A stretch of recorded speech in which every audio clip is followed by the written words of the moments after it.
Hello दोस्तों, मैं एक अच्छा सा संकटा माता की पूजा में एक जो कहानी होती लिखी जाती है पुस्तक में, मैं उसको सुनाने जा रही हूँ। अगर संकटा माता की पूजा होती है तो हमारे चैनल भारती सिंह पे जाइए और ऑन करिए, आपको कथा मिल जाएगी। ठीक, तो बहनों मेरा कथा सुनिए, अच्छा लगे तो बताइएगा। एक थी बूढ़ी माँ, गांव में रहती थी, गरीब थी। तो देखिए, संकटा माता का नाम लेते ही मुझे जमाई आने लगती है, पता नहीं क्यों नाम लेते ही इस कथा का। तो एक थी बूढ़ी माता। तो बूढ़ी माँ जो है बहुत गरीब थी, दुखी थी, गरीब दुखी थी। तो बूढ़ी माता जो है जब बेटा बड़ा हुआ तो लोग बात कहने लगे कि माता जी शादी कर लो। तो बूढ़ी माँ ने कहा कि ठीक है, कर लेते हैं शादी। तो जब शादी हो गई लड़के की, तो जब बहुरिया आई तो बेटे ने कहा कि माँ, मैं शादी अभी तक मैं अकेला था, अब मैं जाऊँगा नौकरी करने। तो माता ने कहा कि तो हम दोनों लोग क्या करेंगे। तो बोले कि जो धन है उसी में चला लेना, चाहे अमीरी से गरीबी से कैसे भी बीतेगा, मैं साल 2 साल नहीं लौटूंगा। और दादी की अम्मा के हमारे खूब सेवा करना, अपनी औरत से बोल के गया वो बेटा, हमारी बूढ़ी माँ को कोई तकलीफ़ नहीं होना चाहिए। तो कहा कि ठीक है भैया। आज तो बहू का, उस ज़माने में भी बहुत बहू ऐसी थी, दुष्ट थी, उल्टा जिसे कहते हैं, नार थी वो।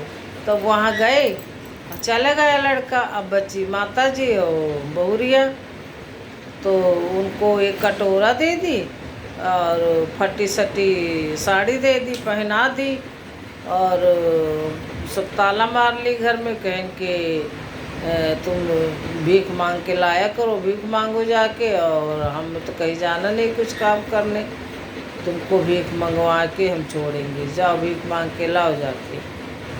तो बूढ़ा माँ अपना भाई फटी धोती पहना दी, नहीं भीख कौन देता, फटी पुरानी धोती पहना दी, वो चली गई, कटोरा लेके जाती भीख मांगती। ऐसे बीत गए 1 साल भीख मांगते मांगते। तो किसी गांव में गई, ठाकुर पंडित का गांव था भाई, अच्छे से संपन्न फैमिली थी। तो वहाँ गई तो चौखट के पास बैठ गई। अच्छा मकान था, घर था, परिवार था उनके, जिसके यहाँ कथा हो रही थी। तो संकटा माता के बड़े वाले लड्डू बन रहे थे, चावल और खोया मिठाई का। तो ऐसे लड्डू बांधते, और जब लड्डू बांधने लगे तो 10 सुहागिन को बांटे, और गिने तो एक ज़्यादा हो जाए, 11 हो जाए, एक गिने तो 11 हो जाए। तो कहन कि ये लड्डू बढ़ क्यों रहे हैं। तो औरतों ने कहा कि हो सकता है संकटा माता जो है हम लोग सही नहीं कर रहे हैं पूजा। तो फिर वो बूढ़ा बैठी थी, तो कोई उसी में से महिला कही कि ये अच्छी तो दिख रही देखने में बूढ़ा माता, जो भीख मांगने आई हैं, विधवा थी, इन्हीं को बुला लो। तो कहें कि नहीं बिटिया, हम नहीं पूजा वूजा करेंगे, हम भीख मांगते हैं, इधर उधर गंदगी में घूमते हैं, हम कहाँ माता संकटा की उसमें शामिल होंगे। कहीं नहीं शामिल हो जाओ। तो भाई धोती कपड़ा उनको दिया गया, पहना उना के, विधवा थी, आई बैठी, पोछा उछा ली, गरीब थी, रो रही थी पूरा पूजा का टाइम। माता जी रोती रही, बोली कि हे माता जी, जब हमारा लड़का वापस आ जाएगा, हमको तो भाई बहुत दुख मिला है, तो हम भी संकटा माता का पूजा करेंगे, चावल और मीठा मंगा के लड्डू बनाऊंगी, मैं भीख ही मांग के कर लूँगी। तो सब पूजा वूजा करके सब महिलाएं जाने लगी अपने अपने घर। तो बूढ़ा भी जा आई, थोड़ा देर से आई, उनका घर दूर था। तो सब मोहल्ला वाले शोर करने लगे, देखो ना बूढ़ा माई का बेटा वापस आ गया, कितना धन दौलत लेके आया, बाप रे। अब तो दादी को भीख नहीं मांगना पड़ेगा। अब जो दादी जो है वो अपना सुनी, लेकिन बेटे के पास नहीं गई।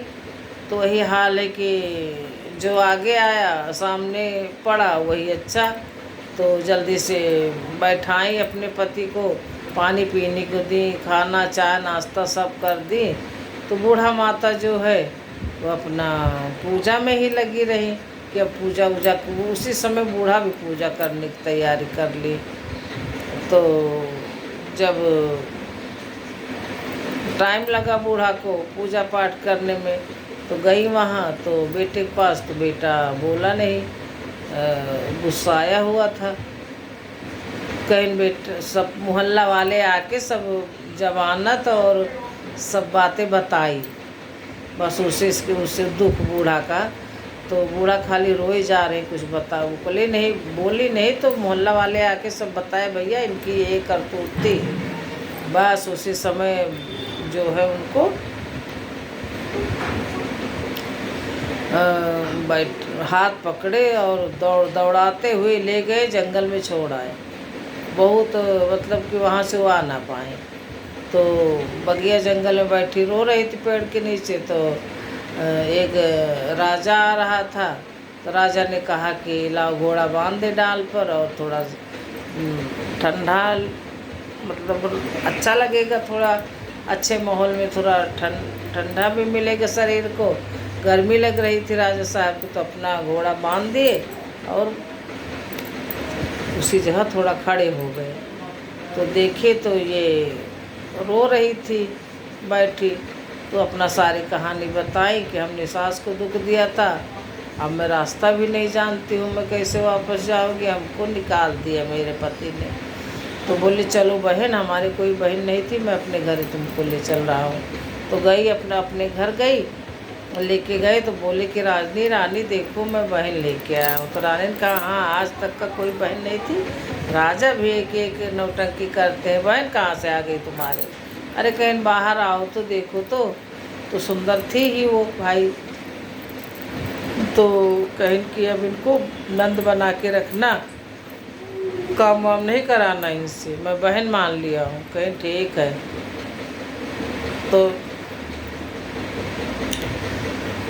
वो आया संकटा माता का, वहाँ उसी गांव में पूजा हो रहा था। दूसरे सोमवार को न्योता आ गया रानी घर कि आज संकटा माता का पूजा है और रानी आपका निमंत्रण है, पूजे में शामिल होना है। और वही निकली थी। तो कहीं कि ठीक है।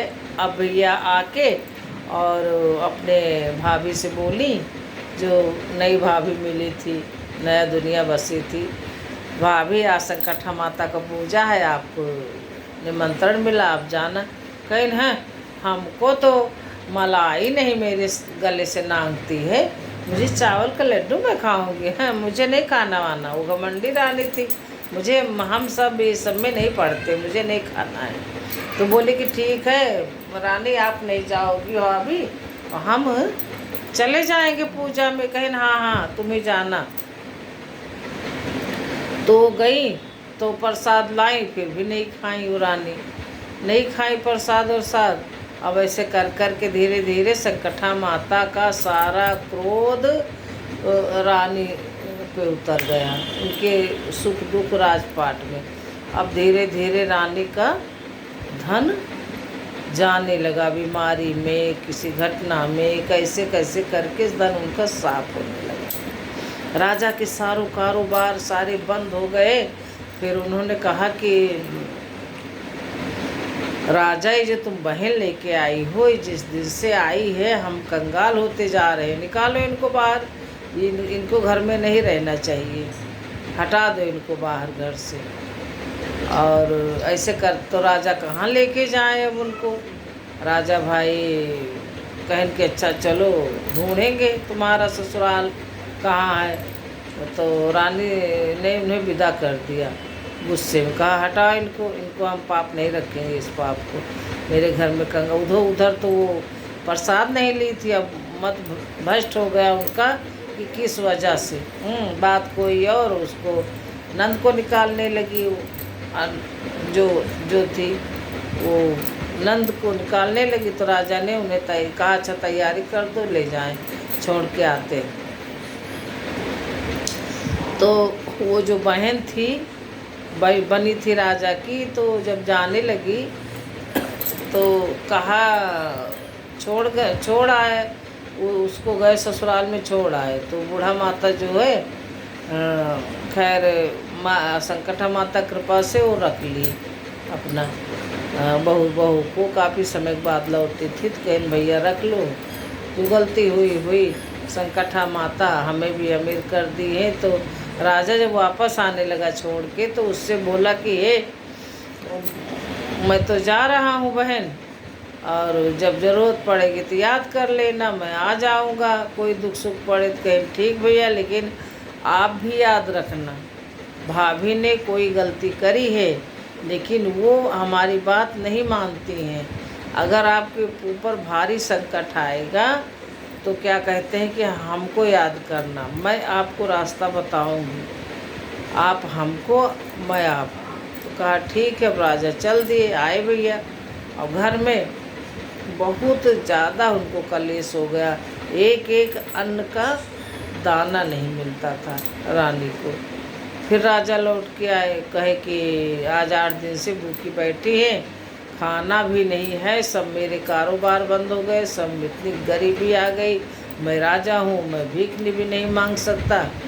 तो बहन ने कहा कि भैया ये संकटा माता का प्रकोप है, वो संकटा माता सबसे बड़ी माता है, और उन्हीं का प्रकोप है ये जो भाभी ने किया है।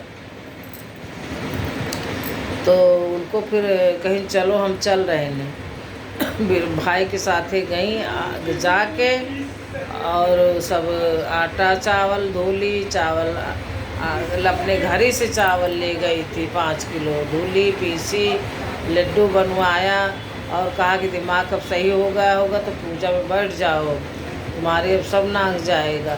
और मेरी तो कुछ नांगता नहीं था, तुमने अपमान किया था लड्डू का माता के। तो रोने लगी, यहाँ पैर पकड़ ली नंद का, बोली कि हाँ बिटिया, हमसे बहुत बड़ी गलती हुई, मैं करूँगी पूजा, जैसे सब बिगड़ा है वैसे आप सही कर दो सब। तो संकटा माता की कृपा से उनके घर में पूजा हुई। पूजा के बाद सारे आर्डर राजा के आने लगे, सब उनको काम मिल गया राजा का, सब उनका राजपाट छिन गया था, लौट आया, और सब धन धान्य, सब इज्जत शोहरत, सब उनका घर भर गया, दुगना मिल गया सुदामा के जैसे। जैसे कृष्ण ने सुदामा का भरा था, वैसे ही माता रानी की कृपा से राजा का सब कुछ लौट आया। रानी खुश हो गई, बोली कि ये से मेरे सारे घमंड का ये मुसीबत है, अभिमान नहीं करना चाहिए। कभी धन हो तो उसको ढक के रखो और अभिमान मत करो, अब अभिमान मत करो धन आ जाए तो। और ये किसी भी प्रसाद को ठुकराने का नतीजा यही था राजा रानी का। बोलो संकटा मैया की जय।